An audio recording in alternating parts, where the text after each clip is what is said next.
Welcome to Lou and I's official list for our top 10 albums of 2025. You guys know the drill. This is going to be strictly hip-hop, the best rap albums of this said year. There's a lot of quality that released in 2025. So guys, let me know in the comment section, what is the best rap album of this year? Also, if you guys want to drop in the comment sections your top 10 lists, Lou and I are going to go through them, maybe engage with you guys. Also, big reminder, December 29th, we're going to be doing our award show. It's going to be a massive event for the community, and we have a lot more end of the year content that's coming out on the NFR Plus channel. So guys, keep your eyes peeled, visit the channels. It's end of the year season. It's exciting, Lou. What a list I put together today. What a list I have on my screen today, You're feeling Lou. good about it, aren't you? I am. Nice. So basically, this is what I did. I was explaining to you in a previous Patreon episode how I approach my list this year. I've had this list ready for almost a month, and what I've done is different albums that have came out. Obviously, I slot them in, I slot them out, but I've had some time to live with this list. So let me ask you this: did you start early? Did you do this list this morning? Did you do it in the car ride on the way here? How did you approach the list, Lou? Oh, I finished it last night. These lists are always like something that I work on until the last minute because shit changes. More listens equals more insight on the albums. And Indeed. disappointing that Light Years didn't make my list. Too disappointing of an album, but I was expecting that to crack it. It just wasn't up to par. And it's going to be interesting. I feel like we always tend to have similar lists, but the number ones usually are different. I feel like every year that we've done this, we don't agree on what the number one is. So stay tuned for that. We'll see what ends up happening. And also, stay tuned until the end of the video because we'll also reveal our favorite albums, all genres, if you guys are curious to know that. But let's get started with this. Number 10. Number 10. Are you ready, Lou? This is where I have Infinite by Mobb Deep. It cracked the list. Nice. It cracked the list. Black British Music by Jim Legacy. It cracked the list. Number 10. Yes, sir. It made it. So this is interesting for both of us because we were having conversations in previous content and we were asking ourselves, okay, are these albums actually going to crack it? And for you, Jim Legacy's album did make it. It's an honorable mention on my list. Same for but Infinite. Talk to me about the album, bro. Yeah, this is one of the most fun times I've had with an album all year long. When you're looking at what Jim Legacy brings to the table, he was known for being the producer of Sprinter, and now he's off on his own, making his own projects. And this is a really special album because he's blending hip-hop with Afro beats, garage music, R&B, drill, of course. And what's cool is that you're engaged right away from the intro context, where instead of giving you just a dry spoken word introduction, there's actually a musical component as he's describing the event that inspired this album, which was him grieving and dealing with the trauma of losing his little sister. But throughout that, you're getting dope backing vocals and an atmospheric synth line. So I feel like the music always came first with this album. And I just love how there's no boundaries he's not willing to break on this, bro. Like, you can literally go from a summer-kissed Afrobeat song like Sun to an indie rock anthem like '06 Wayne Rooney from one track to the next. His vocals are amazing. I think that he balances that duality of being very creative with his vocals and his production from beginning to end. Could I ask you a question? All right, because I think there's maybe lyrically sharper albums that came out this year, but I know you're someone that really values that, especially for a hip hop album. So, with this Jim Legacy placement, Yeah.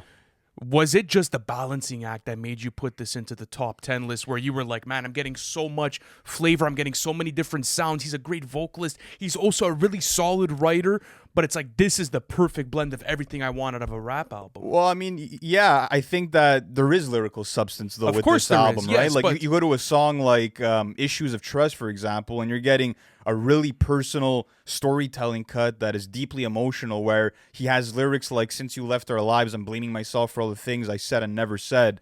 And you could audibly hear him hold back tears. So I think that it's just the album that you can easily catch an earworm for. And despite there not being maybe as crazy lyrics as you'll find on an Aesop Rock album, that's not the only thing I value in Okay, music, no, you know? but that's what I'm asking For me, you is because it really came down to the creativity in terms of like the way that he uses the vocal chops on a song like Father, the way that vocal chop bleeds in and out of the mix, so creative. and how he uses his lines to connect to the theme of, let's say, the song Yeah, itself, it's right? just, Like, that was great. To me, it was just like a burst of creativity vocally and from the production side. I guess I worded my question wrong. I'm just more asking, like, I'm sure you have better rapping performance or written albums. Yes, Let's for say sure. in some of maybe your honorable mentions. For What sure. I'm asking is that this is one of the first times I see you bring in an album that maybe doesn't have the lyrical capabilities of some of your honorable mentions, but it's all the other things plus the songwriting that makes you kind of put it into the top 10. Oh, absolutely, bro. I mean, maybe there's a misconception that I don't only give a fuck about lyrical albums, but like, for example, Without Warning would have cracked my top 10 in 2017. You know what I Very mean? true.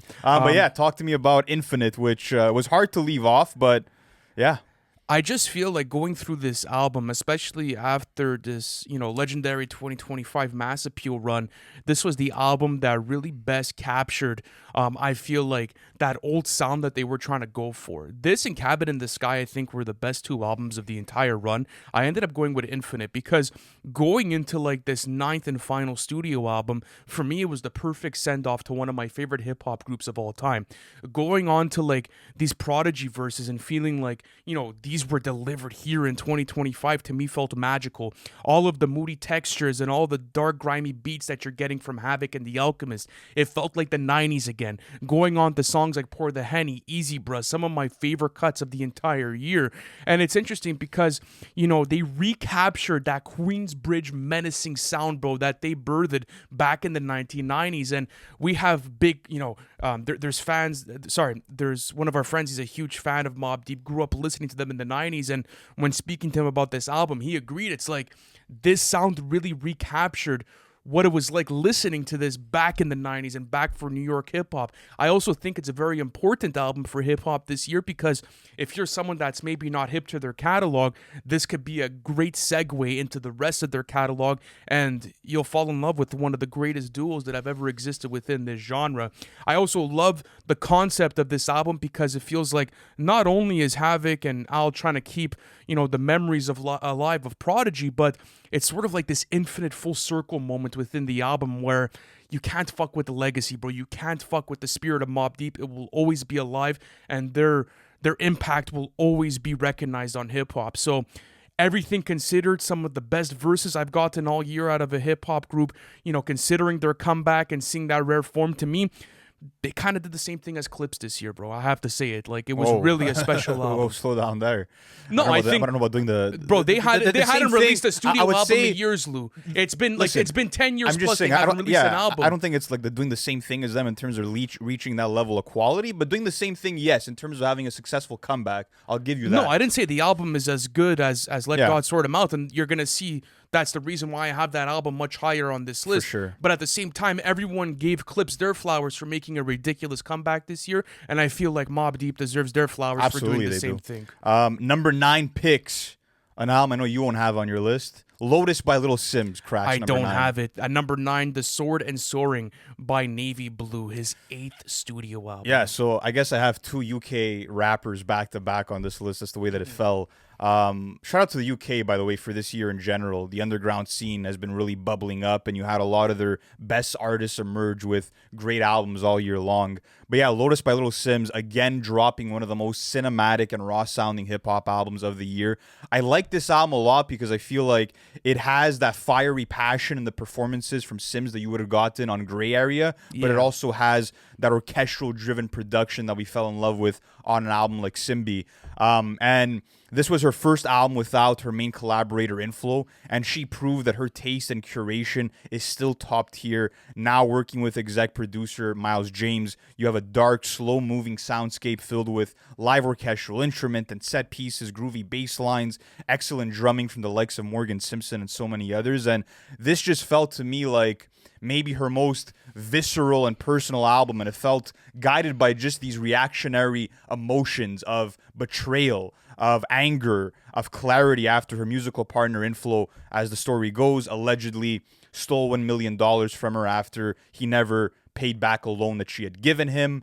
And this is just a triumph of an album, and I feel like she accomplished what she wanted to, showing people that even without her main partner, she was still able to craft something of this magnitude. And I think that's a great accomplishment for Yeah. her in her career. And even just like the symbolism with the album title of a lotus, which is a flower that emerges from muddy waters, unblemished. I think that was a beautiful message to have within this also. And looking at the highlights, a song like Free, one of the best concept records I've heard all year long. Looking at a song like Only, which has some funk influences, and you're hearing her rap with a heartfelt presence for 3 verses, and having chemistry with Lydia Kiddo. And also a song like Lonely, where you're getting a beautiful sung chorus from Sims herself, shows her versatility yet again. And yes, there's 2 songs that maybe weigh it down a slight tad, like Young or the xylophone bass beat on Enough. And that's why it's further down on my list. This could have been higher, but those 2 tracks kind of weigh it down a little bit. So honorable mention for me. It will not be on my list, but let me speak about The Sword and Soaring by our brother Navy Blue, bro. What a wonderful record this year. This came out in November, so I've had only maybe a month or so to bump it, but I knew after first listen, like, this album was for me.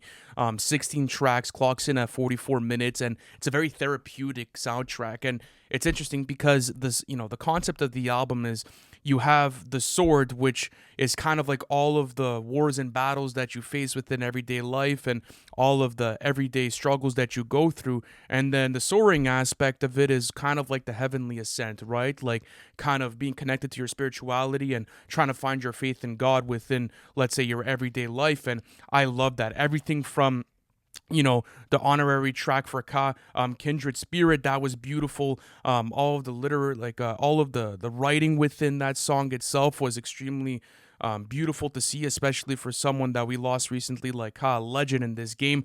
But you're getting all these beautiful soul samples. You're getting these jazzy edges, bro. You're getting all of these beautiful song textures, bro, that make it for a complete listen. Not only that, but I like the fact that there's only one feature on this album, and it's Earl on 24 Gospel. Whenever they come through together, they always develop a really smooth track, and it feels like an outstanding track for this actual track list. But I love the concept of the album. I love everything that it offers from a therapeutic standpoint. You have dialogue between him and his father throughout the album, which feels super emotional.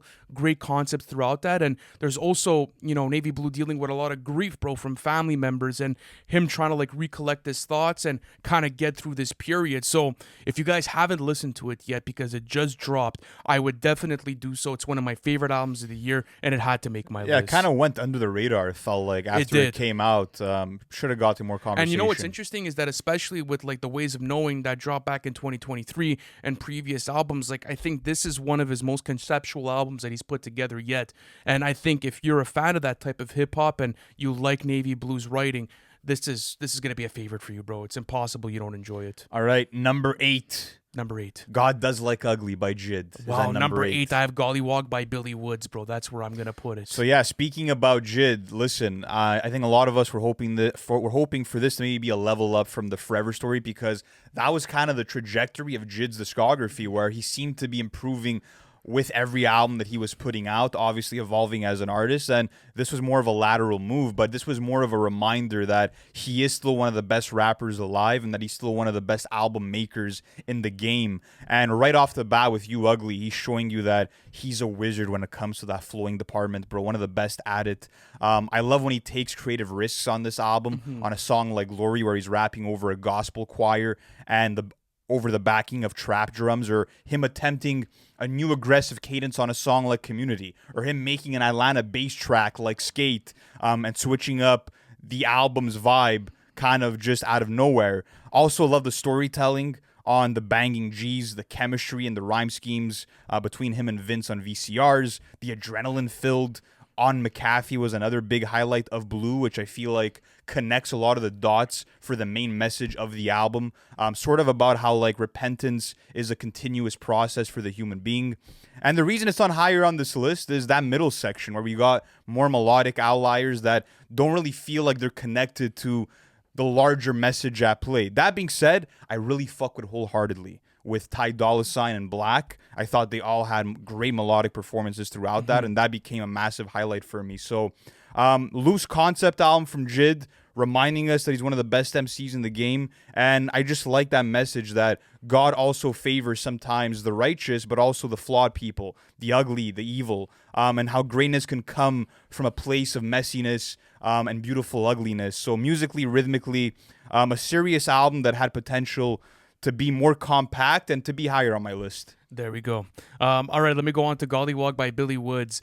Concept album from a guy that delivers a concept album every single year. It's interesting because he's made my top 10 end of the year lists almost every single year that he's dropped. Happened with Maps back in 2023, and this album just feels like a step up in his career, bro. Something that I really look at and I'm like, okay, this is a serious album, though. There's so much to go through. So basically, the album feels like this sort of like social horror film, bro. Like you're going through this and you're getting like these screechy modem sounds, bro, and like these really like eerie saxophone riffs, bro, throughout the album that make you feel uncomfortable. And I think that's the intent with this album, especially the track list, is to make you feel the discomfort that Billy Woods is playing as sort of a character throughout the album, which I find to be interesting. I also think you're getting some of the craziest fucking song concepts of the year with songs like Black Christmas, for example, where he's talking about how a family literally gets evicted, bro, like right around that time, and all the types of pain that they're feeling, or something like Dislocated, for example, where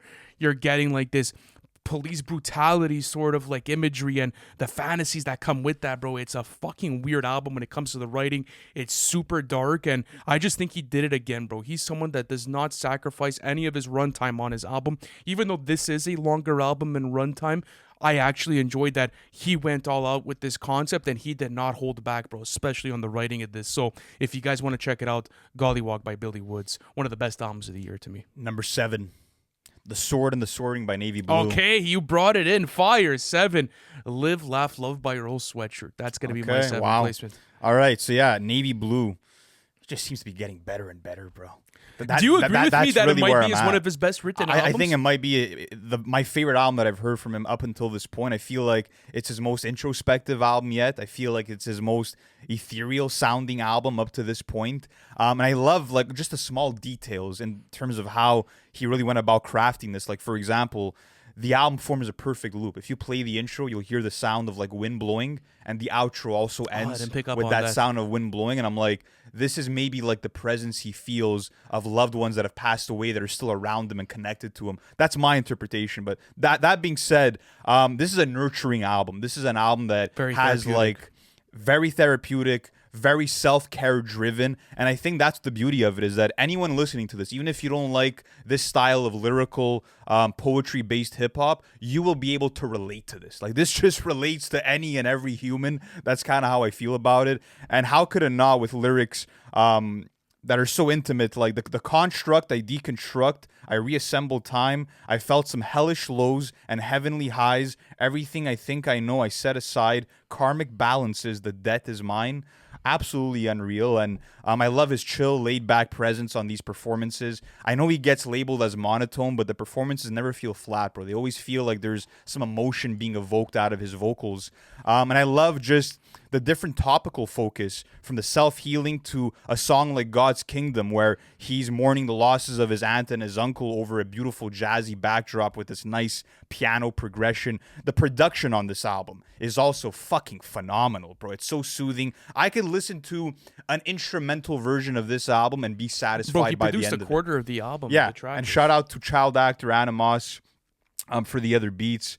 You're also getting amazing beats like Soul Investments, where you have this light guitar riff and the striking chipmunk soul sample flip. Also, the vocal chops on Sunlight of the Spirit, beautiful. The orchestral flourishes on Tale of Truth. My goodness, bro.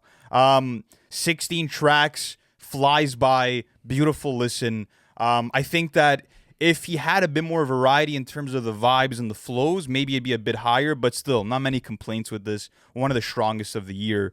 Live, Laugh, Love. Wow, what an album this year! I thought you'd put it higher. I thought you'd have it higher. No, up. I have a couple over it, but I mean, 7's a great placement. Almost cracked my top 5.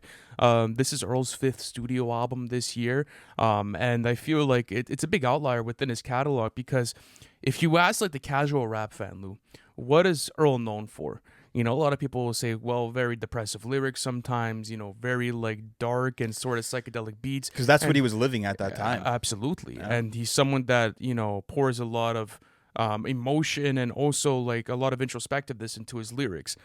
I think there's some truth, but also some things that are wrong with that. Because with this album, when you look at it, it feels like it's a completely different detour for Earl because it's one of the most positive spaces that he's been in his entire life, according to him and according to the lyrics of this album. It's him sort of like navigating all of like life's trials and tribulations, but having sort of this positive view on them. I love a song like Turmalin, for example, where, you know, he's talking to you about fatherhood and his like day-to-day process within that, and how much value he's gained in his life just by having a child, and how happy he is with his wife. And to be someone that's listened to Earl for a long time, right? You and I have been listening to Earl's music for a minute now.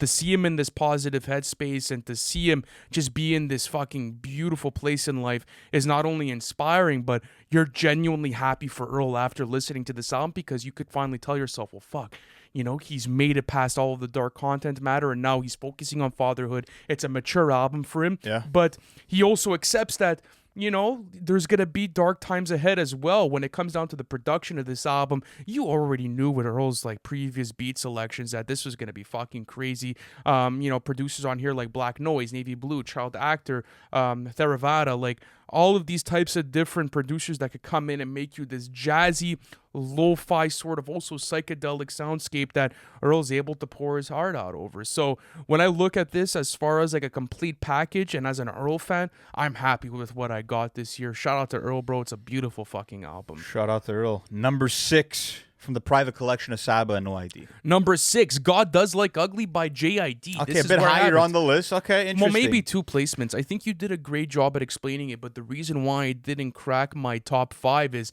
I personally feel like I have albums that are a bit more complete as far as the track list goes, but you know, you're not getting anything subpar from JID. It's still a top 10 album of the year. But like you said, there's certain things that could have been done better for me to maybe have it as like a top 3 album. It's sort of like a Lotus situation with you, right? Yeah. Where if you didn't get those couple of tracks, well, maybe you're talking about top 5 contention, but you did a great job at explaining the theme. It's a standout for this year nonetheless. And as a JID fan, yes, it might be a parallel move in sort of like my eyes, but I feel like a lot of his fans feel like he delivered an amazing album this year, and I gave it an amazing rating on the review. Absolutely.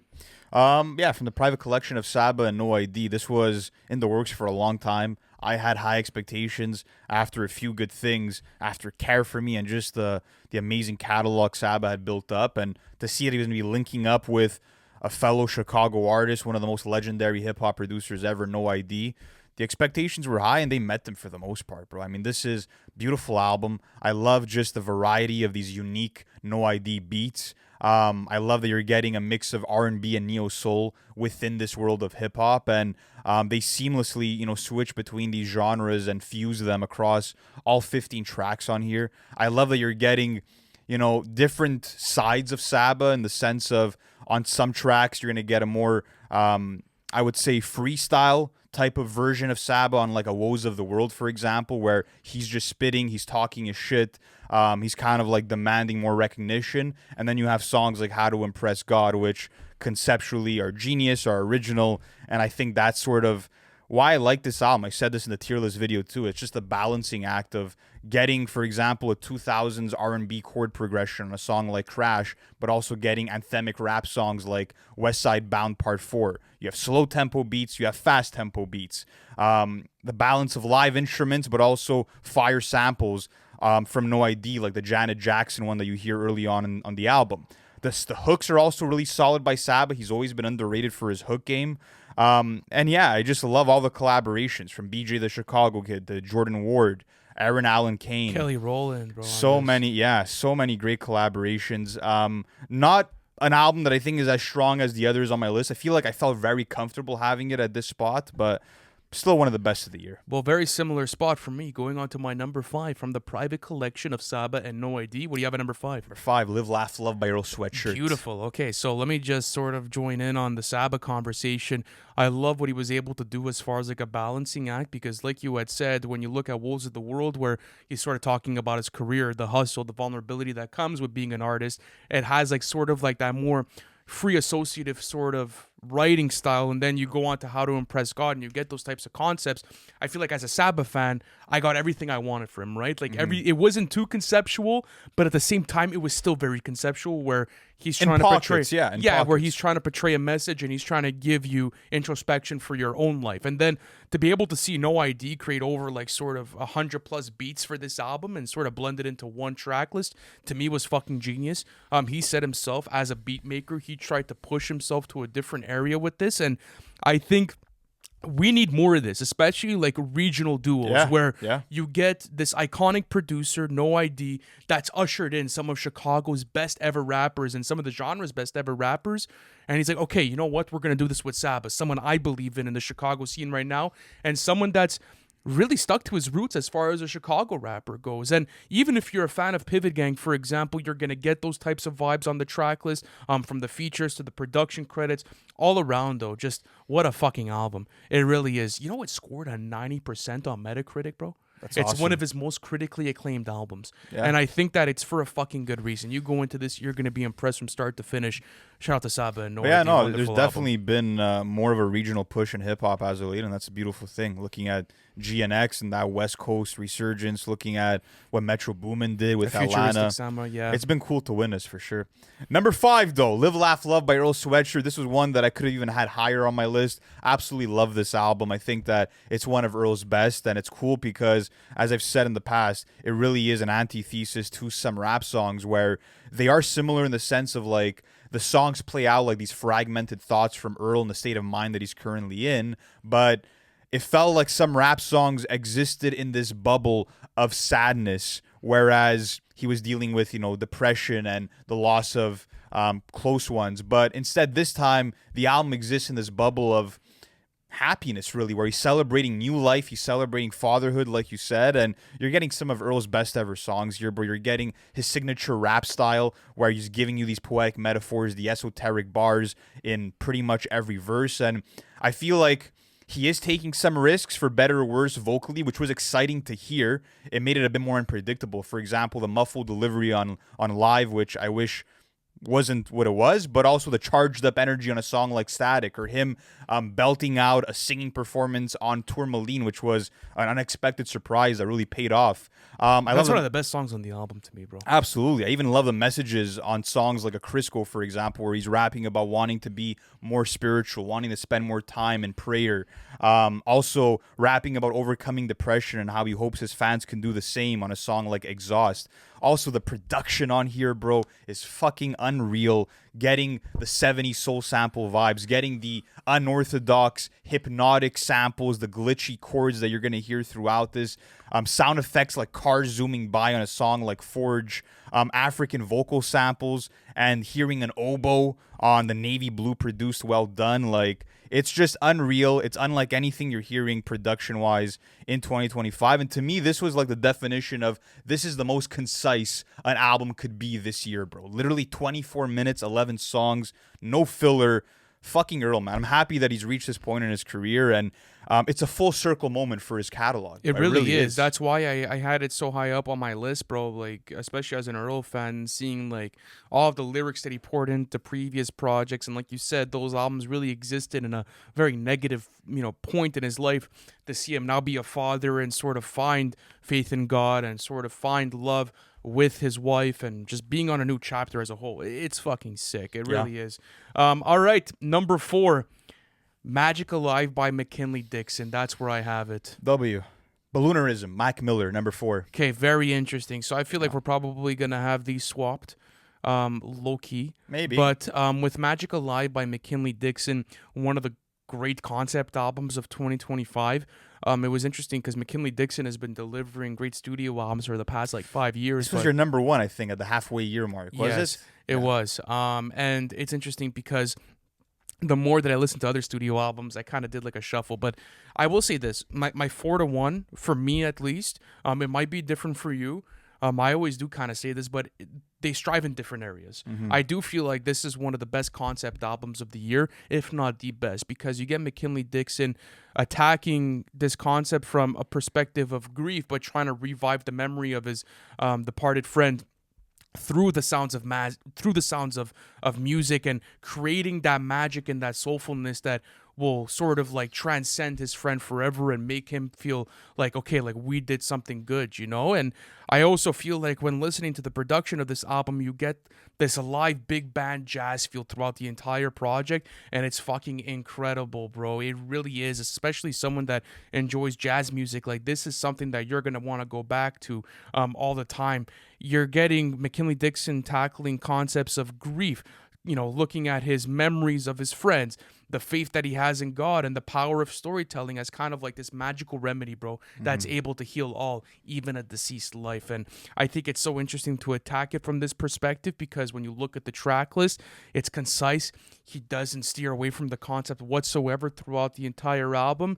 And I can understand why a lot of people are going to have this in their top 5 albums of the year. So shout out to McKinley Dixon, one of the best of the year, bro.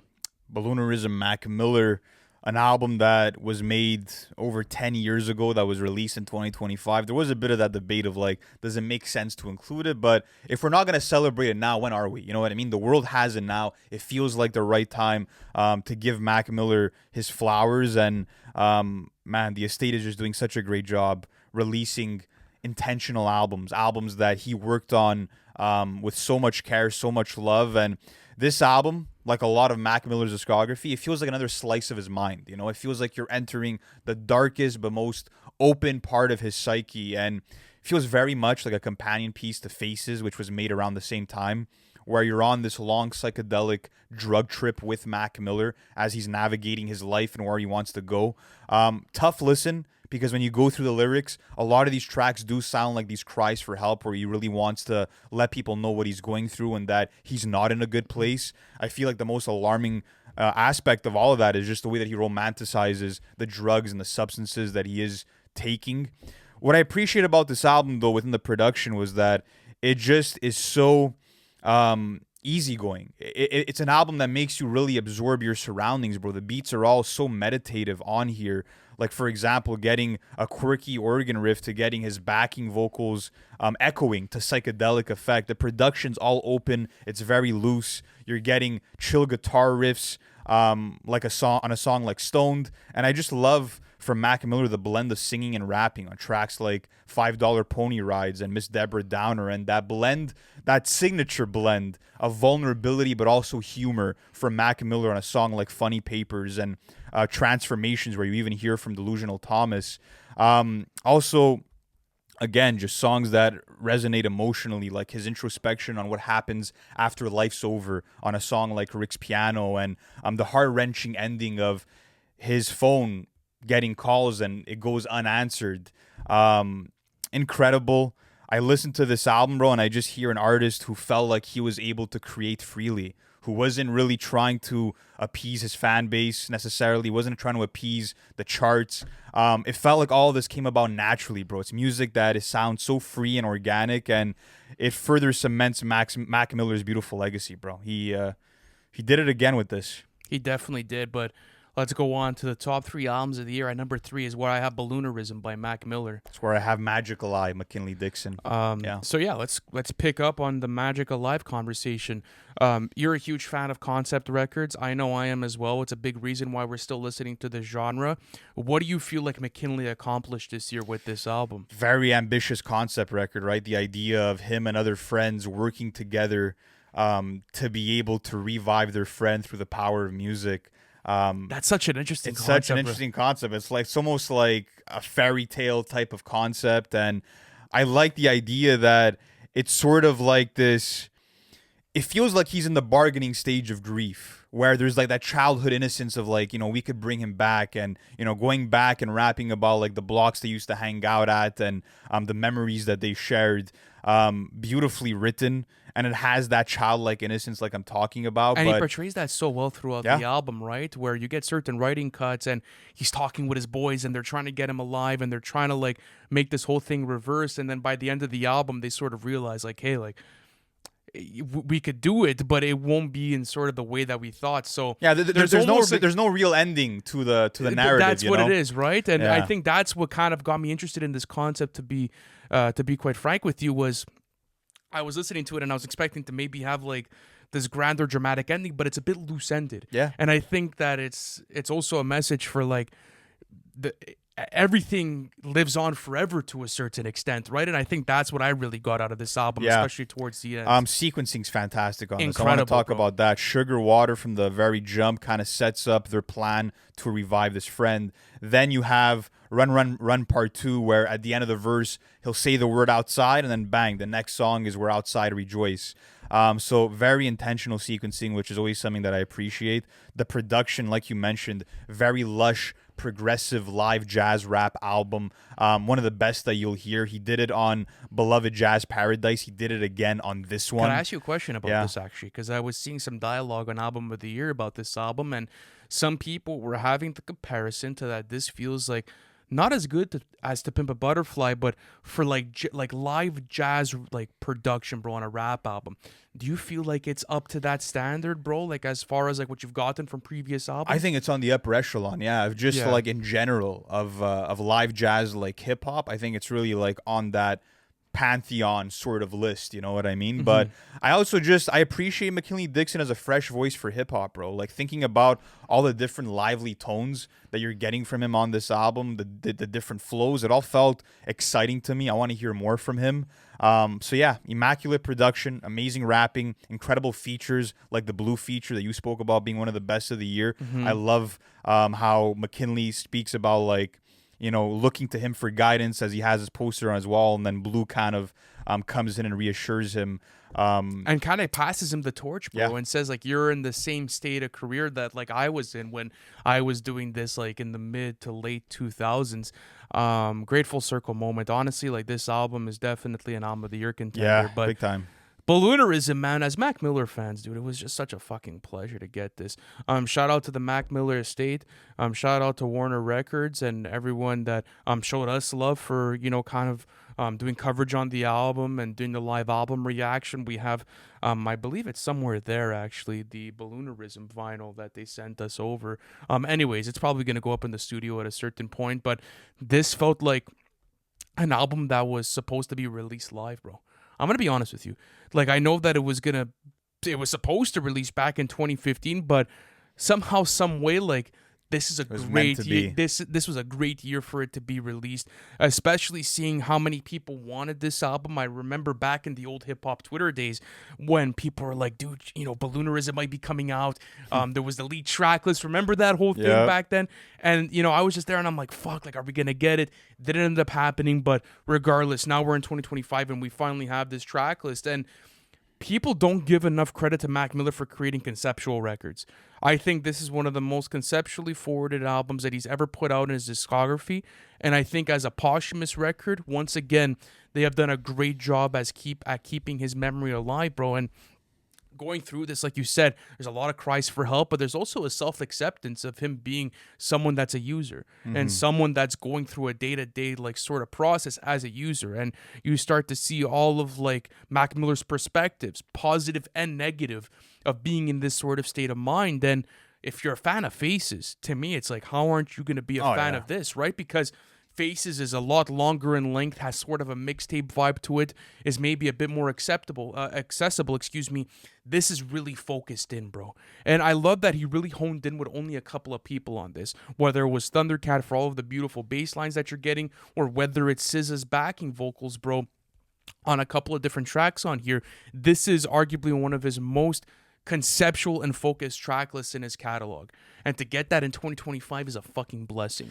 We're lucky to have gotten this album, to be honest with you. It's almost to a point now where usually when it comes to posthumous records from artists, I'm usually like, I'm more on like the side of being against it and like wanting the discographies to sort of stay intact. But with Mac Miller, bro, if he has, let's say, a MacLib that's fully developed too, I actually want to hear more posthumous records, which is, again, it's a rare kind of place to be in with an artist you're a fan of, but that's where I find myself, because they keep putting out, it's now 2 albums that came out that are just so thoughtful and again carry his legacy forward in a Bro, beautiful like way. SZA's vocals on DJ's chord organ, bro, like that's fucking stupid as a song, like as a way to open up that album. Yeah, It was and even really her gross. sharing the story of like how he was one of the first artists to really give her a chance and believe in her and notice her talent. Imagine a collaboration album would have been formed with them two. That would have been absolutely insane. For But sure. even at that, like getting the Delusional Thomas cuts on here too, as a Mac Miller fan, you love those Easter eggs. And the songwriting has like a bit of satire in it, right? Because if you go on to something like $5 Pony Rides or Miss Deborah Downer, you see him poking fun at his own sabotage. And to me, like, that's what Mac Miller does great, bro.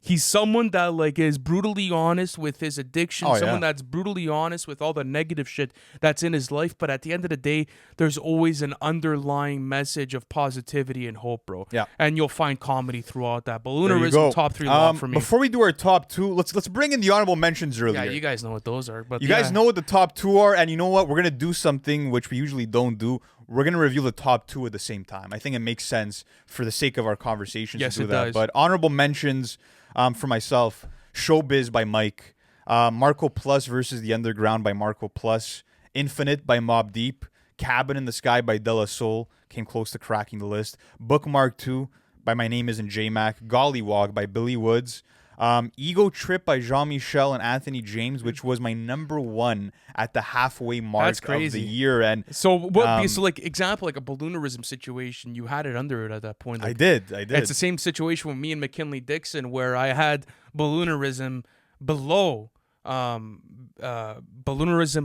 Magic Alive, and then Yeah. after that, the change happened. So what made it? More listens, man, and I feel like I really appreciate what Jean-Michel and Anthony James did, but there needs to be a bit more work in terms of putting out a more like crisp, professional, well mixed and mastered sounding album. I feel like that was what kind of set it back a bit for me.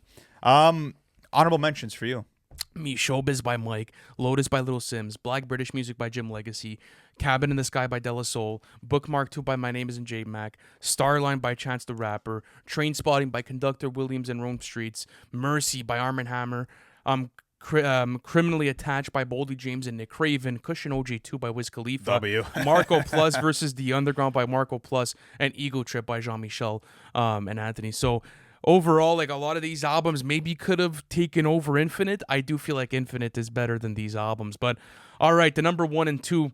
Number 2, I have Let God Sort 'Em Out by Pusha T, Clipse, and Pharrell. And then on number 1, I have Alfredo 2 by Freddie Gibbs and The Alchemist. Number 2, Alfredo 2 for myself. Number 1, Let God Sort 'Em Out by Clipse. This is funny because it was an unspoken thing between us where I never told you what my number 1 album was. You maybe said it months ago, but like we never really checked up on it because we wanted the surprise for this moment. But we knew all along. We knew that like I had this is the only route you could go by for this. Yes. It's it needs these to two be albums. these two.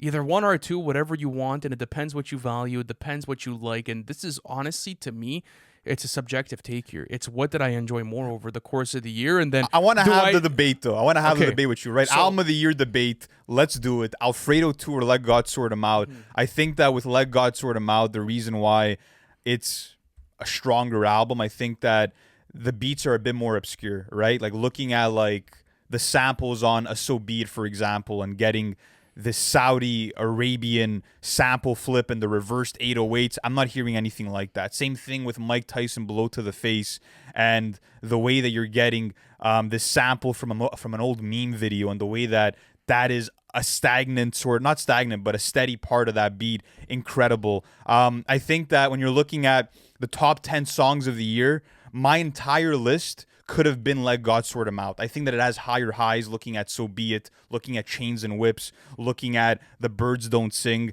I think that you're getting more range in terms of subject matter as well, lyrically speaking.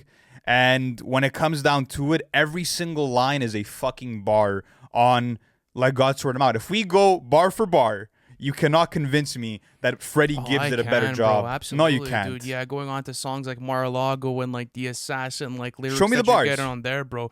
Yeah, okay, pull up your bars too. Let's do it, bro. You want to do it? Yeah, let's do it. Okay. Let's pull up the bars. Let's go bro. on Genius. Yeah, hold on. Let me find the Patrick Ewing bars and the Magic Johnson ones. Let's compare. Choose like a couple of your favorite bars and we'll compare. Let's fucking do it. Yeah.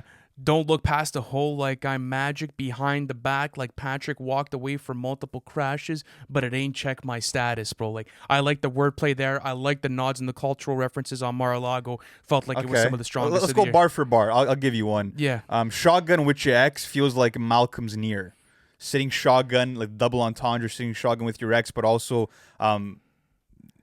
the way Malcolm X had passed away with the shotgun, crazy double. Okay, fine. I'll go another one. 1995. Nothing in your catalog classic. You shacked in like Thanasis. Excuse me. I fathered Cain. I turned they sons to bastards. Belt to your ass like Joseph Jackson, bro. Okay, crazy good, wordplay good. there. No. What are you talking about? But bro, I'm just saying. What about fucking?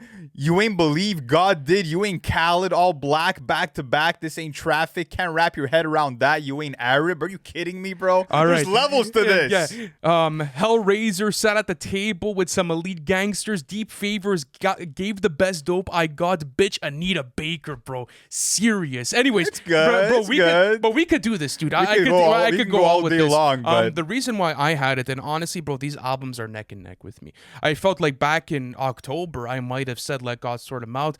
By the end of this year, I felt like it was going to be Alfredo too. And it comes down to like one reason, bro. And it's honestly some of the Pharrell cuts on this track list. Not to say that it ruins the track list, but you go on to some of these singing performances and I'm like, I could have done without this. Bro, this was for Pusha T and Malice to do. And like, that's where I wanted agree with them. you, but that being said, it's like there you could almost point out some similar inconsistencies with Alfredo too, where it's like Freddie's having fun singing on some of these records, and he's obviously not a great fucking vocalist. At the end of But the day. I will disagree with He's you not. in that. Like, example, a song like Feeling, like, I like that sort of melodic performance from him. Like, that gave me the earworms. So I guess it's what you value out of Freddie. And I also feel like going through Let God Sort Him Out, a song like Maybe Inglorious Bastards is not my favorite off of this track great list. song. I do like it. Like, I find it Okay, cool. let's do a but track for track. I you want wanna to do it. Yeah, we could do it. This is gonna be fun. We always do this during our live streams. Do you agree that the highest highs though of the year come from Let God Sort Him Out? Yes, but I also think looking at my top 10 of the year list for my songs, I had 2 and 2. Okay, And then So Be It Yeah. was my song of the year, Fair. right? 1995 versus Birds Don't Sing. I'm winning the Birds Don't Sing. And When the Birds Don't Sing. Chains and Whips versus Mar-a-Lago. I'm gonna go Chains and Whips. I'm going to go Chains and Whips on this one. POV versus Lemon Pepper Steppers. I'll go For me. POV. So Be It. Ensalada, I'm going Ensalada for me. I'm going So Be It. Ace Trumpets. Empanadas. I'm going Ace Empanadas for me. Trumpets. All Things Considered. Skinny Shook Part 2. Skinny Shook Part 2. All Things Considered. Mike Tyson Blow to the Face. Feeling with Larry June. Mike Tyson Blow to the Face. Ibiza. I Still Love Her. Ibiza. Yeah. FICO. Shangri-La, I'm going FICO. I love Shangri-La, but I gotta go FICO. That's Yeah. 9-0 for me. Inglorious Bastards. Gas Station Sushi. Gas Station Sushi. So Far Ahead. Lavish Habits for me. Lavish Habits. Lavish Habits. Let God Sort Him Out. Gold Feet. I'm going Gold Feet. Gold Feet. By the Grace of God. Jean-Claude. I'm going Jean-Claude. By for the me. Grace of God. I have 10-3. For me, I have 8-5. 4? I have 8-5 for Alfredo too. Okay. So yeah, let's speak about the album. Enough debating.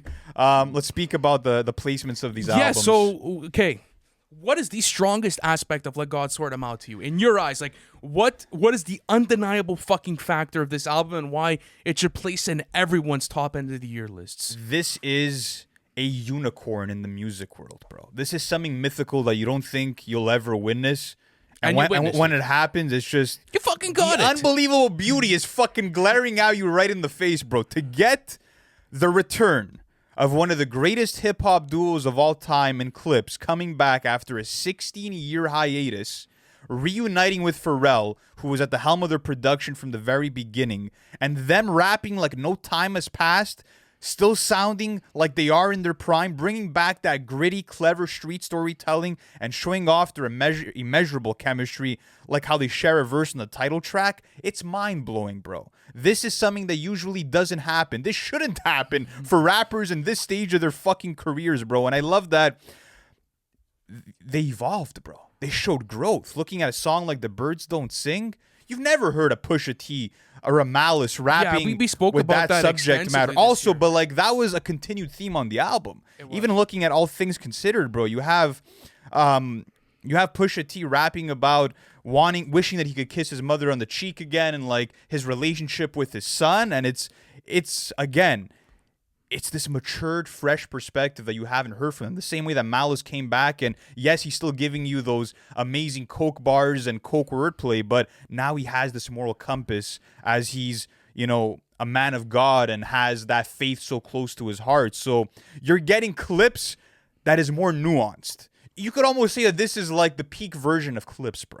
I think that's why this is... Yeah, especially for a legendary catalog. The fact that you maybe got one of their best installments ever in such a stacked catalog is kind of fucking crazy. Also, if I could just keep on going. Yeah, go for it, bro. This also felt like the hip-hop event of the year, bro. Like, looking at the rollout, looking at all of the aggressive interview press runs, looking at... It played into it, bro. It played into it. Looking at the Louis Vuitton fashion show where snippets were previewed, the live performances at the Vatican, Malice running away with the MVP title because of his flawless verses. Like, this was the event of the year. I feel like it even overshadowed music by Playboi Carti, which we thought would have been the event of the year. Well, I think it was geared towards different audiences, where music was maybe more catered towards like the digital listeners and kids that are really like focused in on social platforms. And with Let God Sort 'Em Out, it felt like that really grand traditional rollout, bro, that you and I really fuck with, where you're doing interesting press, you're being able to take your music and you could go do a tiny desk with it, and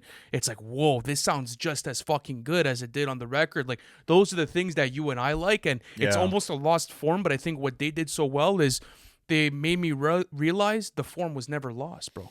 It just has to be done. Yeah. And they did it this year. But with Alfredo 2, bro, it feels like I got a fucking album straight from the Yakuza.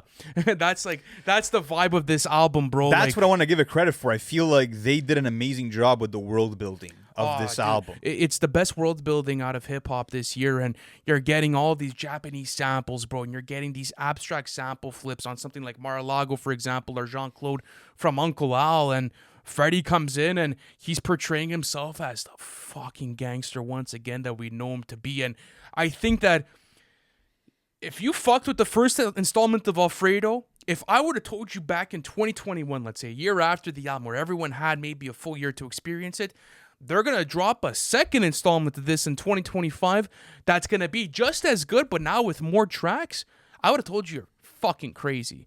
I would have told you this might be one of the most goated hip-hop duos that we've ever seen. The run that these guys are on right now is absolutely insane. And when I look at songs like Mar-a-Lago, when I go onto the album... The flows on Lemon Pepper Steppers. The aggressiveness of something like Skinny Shook Part 2, everything you fuck with about Freddie Gibbs is on full display here. As a rap album experience, this is my favorite album of the year, bro. Yes, maybe you could say it doesn't have the highs of a Let God Sort 'Em Out, but the tracklist consistency, the world that you are immersed in on this, bro, feels like I'm sitting there with the fucking guys, bro, and we're talking business over some fucking foe. That's the way I feel about this album. Like, you're going into this and you're telling me you get a feature like JID's on Gold Feet, bro, and like the back and forth and just the ability to be competitive in that space with Freddie, bro. Can we say the features are better than Let God Sort 'Em Out, though? Kendrick, Tyler, Stove God Cooks. But yeah, I prefer artist performance, production, and replay value of Alfredo 2. What I will give for sure to Let God Sort 'Em Out is probably content matter and features. Content matter features. I think performances, just for, like, again, getting razor sharp verses where every line is a bar, I still go Clipse.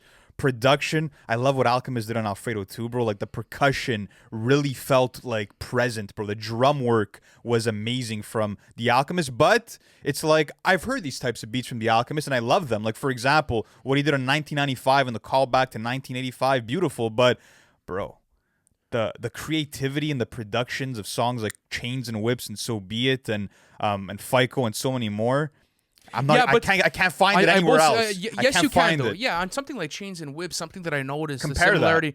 For example, like some of the strings and acoustics that you're getting on Chains and Whips feel similar to something like Nostalgia. Not to the point where I'm saying they're ripping it off, but I could see how like that kind of becomes a sort of a jumping place for Chains and Whips, or something like So Be It, for example. I love the Middle Eastern sample flip. It's fucking crazy, but I've heard those drums and those reverse drums from Pharrell before, so it's not to say that it's unoriginal. It's one of the most original albums of the year, but I can make the dots, and that's what I like about it. I don't think that that's a weakness of the album. I think it's actually a fucking strength, where you're getting these sounds that maybe at some point you find recognizable, but Pharrell is doing so much fucking twisting and turning with them where sometimes you even forget that these were sounds that they've I used don't know in if the they've past really to used begin them in the with. past. Or to be like honest. example, like listening back to the old Clipse catalog, I really don't find that many points. or of for example, comparison. like the drop on Mike Tyson blow to the face with the 4 count. I've gotten that before. Like I know where they're gonna go, and that's why I appreciate it and I love where it. they're gonna go. I know. I felt it was totally unpredictable. Like even those acapella sections and Mike Tyson blow to the face, like build up so much momentum. And yeah, he fucking snapped all over it. But that's it, guys. Those are the albums of the year. I do want to talk very quickly, just list them off. Favorite albums, all genres considered. We gave Hurry Up Tomorrow a perfect score this year. I still think that is probably the best album of the year, all genres considered. Like it would be on the same level of this, Let God Sort Him Out, Hurry Up Tomorrow, Let God Sort Him Out, Rosalia, Lux, and Alfredo 2. Those Yes. are like my 4. Absolutely. All genres. What about you? For me as well, Lux by Rosalia would definitely be in there. We're going to wrap this up quickly, but I'll give you guys a couple of albums that maybe I fucked with. Lux by Rosalia, Hurry Up Tomorrow is for sure in that conversation. I really love the new Chris Stussy album this year. That was something that I've been bumping heavily. And then after that, I'd say that's pretty much it, bro, for me. Guys, let us know. Do we get it right? Do we get it wrong? What is the album of the year? Is it Clipse? Is it Freddie Gibbs and The Alchemist? Let us know in the comments. Much love, and we'll see you next time. Peace.